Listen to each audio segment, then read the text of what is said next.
seeing you here. What are you doing down these ends of the woods? Come to see you boys. Got a delivery. Fresh delivery, literally just 2 minutes ago, rocked up. Must have missed each other. Fresh batch.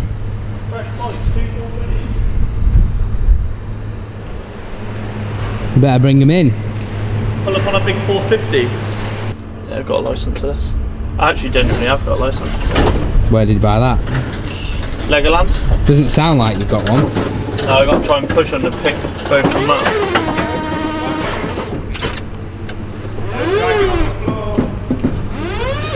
Gonna unbox one or what? Yeah, we'll have a look at the new ones, shall we?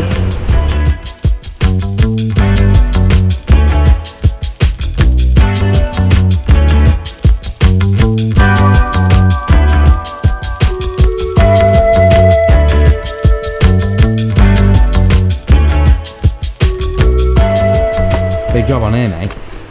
Yeah, mate. Just putting a sail bolt together, you know, it's all stock. Big rebuild, big box of bolts. Oh, yeah. Carnage, mate. Because it's the last one, so. And obviously, having the one bolt nicked, we still had all the stock parts from that, so they've all been put into one box.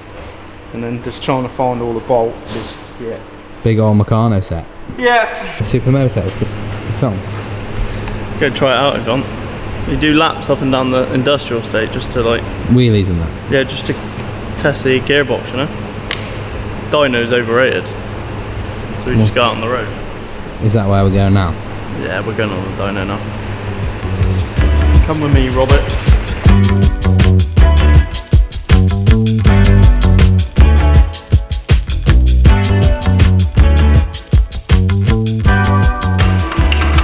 What are you taking this off for?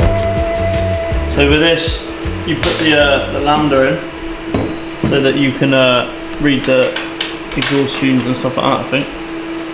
You think? I don't really know.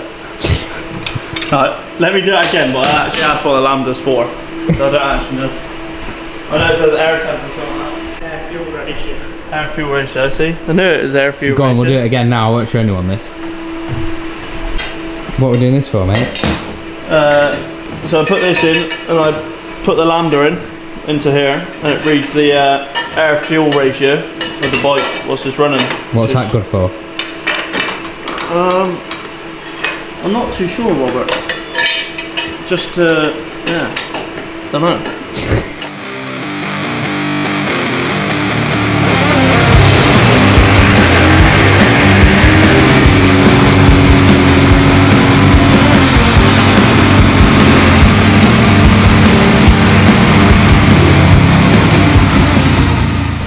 This machine, the old 1990 125 that Tommy Searles bought for himself.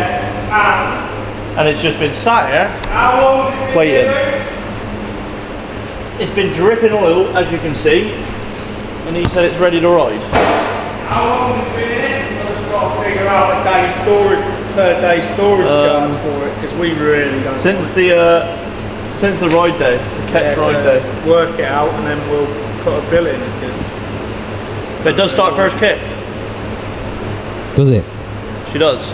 She's a lovely runner. Looks real nice. So 2022 was a start for us with Supercross in the US, West Coast. Obviously that's started back in probably July 21. We suddenly decided to do 250, which was a whole new thing for us with a Kawasaki, purely because we hadn't got any engine program. So we had a short window before we had to load a crate and ship to the US. So I've been working with Scott for a number of years now, going back to our Husky days from 19 GPs.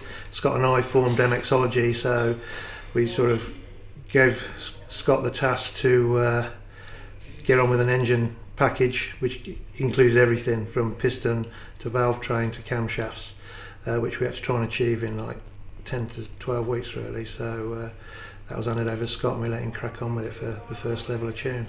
I'm Scott Bredder, I'm the director at MXology. I've been working with Mark since 2018.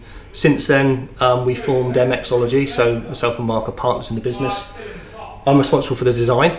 As Mark mentioned, for the Kawasaki we had very little time really. We made a decision in July time to do the Supercross. But like most engines, the first thing we do is baseline the engine to establish exactly what it is we're dealing with. The Kawasaki is actually a very good base engine. Like with any OEM engine, they're designed for a price, and all the motocross engines are actually designed to a very high standard.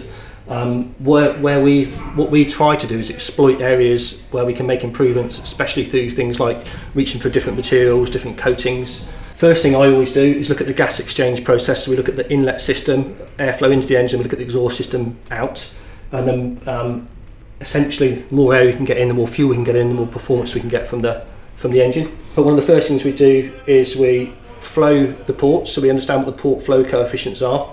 We have lots of empirical information and a database of data of many engines that we've developed over the years. From that we know what the baseline looks like and what we're trying to achieve. With the 22 bike and the 23, this one here, we've reached for slightly larger inlet and exhaust valves. Actually a bit more so on the 23 because the valve centres have come in a little bit, so that's actually helped. On the 22 it's a little bit shrouded. We have new valves, we fit new seats, we fit new guides, we actually port them as well, so we get the port flow coefficients where we think we can get to. But again, we only have so much time, so we have a limited amount of time to do it in terms of development work. The valves themselves, not unlike the standard valves, are titanium. We changed the profiles quite a bit, so the exhaust valve profile is quite a bit different. Slightly heavier actually from the standard one, but it's a larger valve, but in terms of port flow it's very good. The inlet valve, it's a larger head, it's titanium again, it has a slightly different coating to the standard one, and again we're looking to improve the flow coefficients from the shape of the valve as well.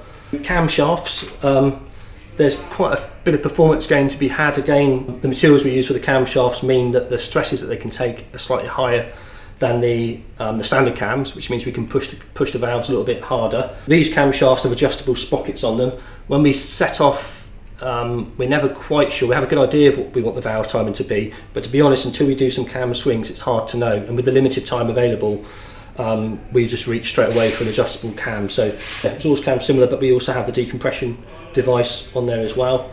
They're DLC coated. Again, that's to reduce friction. Springs that we designed, again, are slightly different. So we have a beehive spring. The spring itself is a bit lighter, so the active part of the spring is lighter. It means we can have a smaller top retainer, which again is lighter. And what we're trying to do is reduce the force. We've increased acceleration, we want to keep the force down by reducing the mass basically. So once we got all the gas flow side of the engine where we want it to be, we then move on to the combustion chamber and the piston design. So the piston's an open style crown. We do whatever we can to promote good combustion. So this runs a very high compression ratio. We also optimise the piston in terms of the contact area, so we reduce that to as small as we possibly can, whilst maintaining the stresses that we can.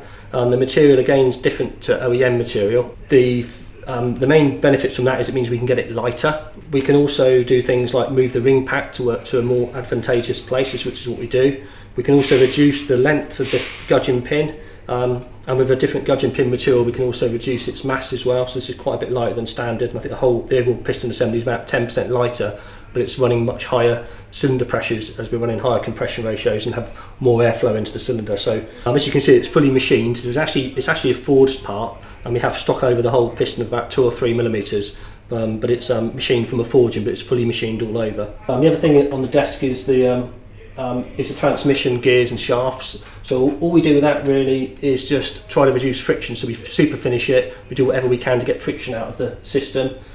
So that's all the engine designed. We then obviously have to get all the parts in, and we go through the manufacturing process. As soon as we get all the parts in, they don't tend to all arrive at the same time. So we can do some of our development work on the dyno, looking at subsystems first, which is preferable really, to be honest. But then with the limited time we had on the 22 engine, we were basically straight onto the dyno. Performance was pretty much where we expected it to be, which is really good. So we've made some big performance gains over stock. It then comes down to calibration work, and then with any engine you can always develop it further, you can always find more gains, so that's where we're at now. So probably a year on, to be honest, from where we were on the 22, we're doing things to improve it further, and we're finding incremental gains, which is all about. Yeah, 2023 Supercross. So far, so good. I've just come back from a long stint out there with Dylan. He's still riding. With Sherby spinning the wrenches. So, but we've had a real productive 6 weeks when I was there. His riding's obviously, I think the World Supercross definitely helped just get his confidence back, because his riding compared to last year's night and day different. Like, he's actually, like, the speed's there. He's riding with Dyno every week and near on Dean's pace, so everything's looking promising. So it's a lot different to last year. Last year was a bit of a last-minute.com off. Let's just do it, and we obviously had not long to prepare for it, engine wise, as we were solely a 450 team, but we made the best out of it. But for sure this year we've been working a lot engine wise, made some really good gains from last year's bike, so Dylan's super happy with it.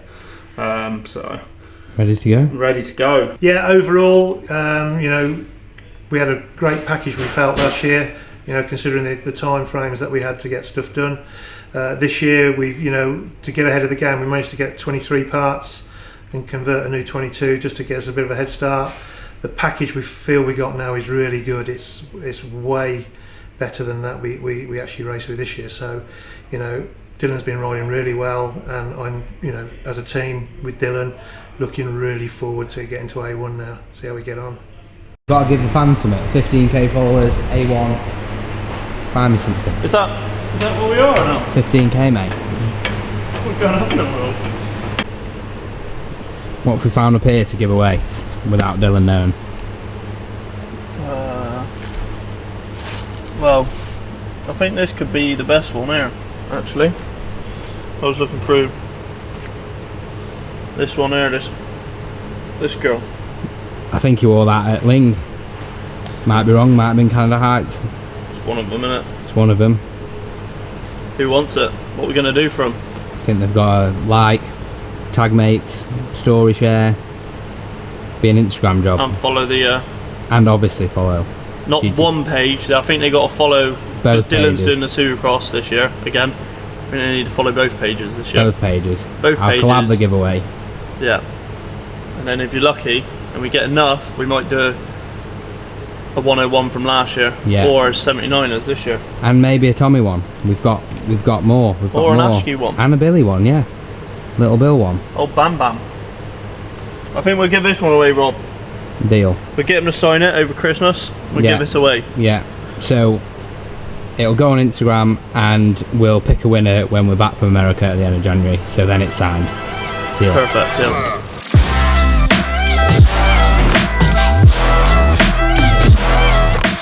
I'm going home. Good. Have a good Christmas. And you, mate. Don't forget. Wish your subs a good Christmas. Don't forget, like and subscribe. And get involved in the competition. And comment. Win yourself a jersey. See you there.